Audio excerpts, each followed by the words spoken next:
प्रश्न number 103।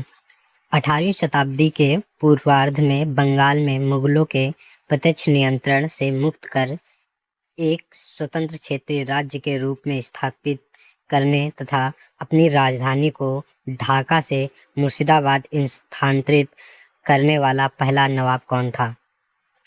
Number 1 Alivardi खां, number 2 Siraj-ud-Daulah, number 3 मुर्शिद कुली खां, number 4 Mir Jafar.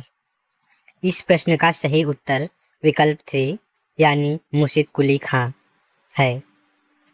Mughal सम्राट औरंगजेब द्वारा वर्ष 1700 ईस्वी में बंगाल का दीवान राजस्व प्रमुख नियुक्त किए जाने के बाद मुर्शिद कुली खां ने अपनी शक्ति सुदृढ़ की।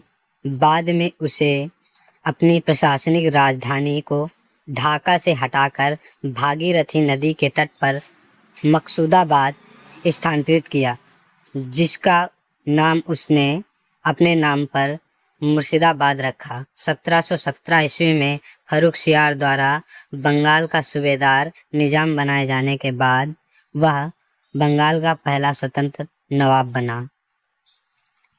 यह प्रश्न कहाँ से आया है? ऐतिहासिक पृष्ठभूमि। यह प्रश्न यूजीसी नेट इतिहास पाठ्यक्रम की इकाई 7 18वीं शताब्दी के क्षेत्रीय राज्यों का उदय खंड से लिया गया है।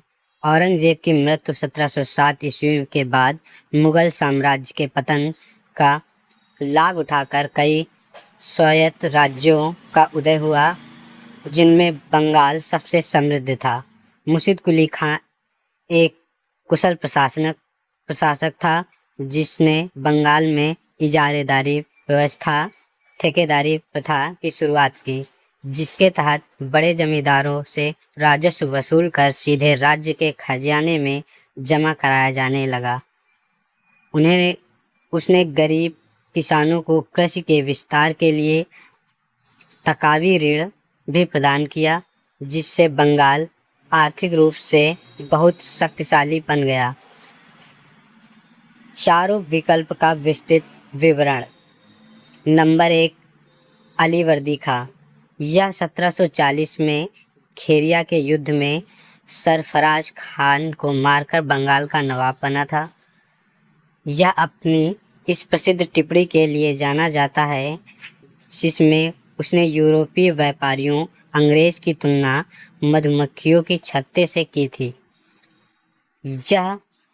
यदि इन्हें न छेड़ा जाए तो ये शहद देंगी, और यदि छेड़ा जाए तो काट काट के मार डालेंगी। नंबर 2 शुजाउद्दौला। यह अलीवर्दी खां का नाती और उत्तराधिकारी था।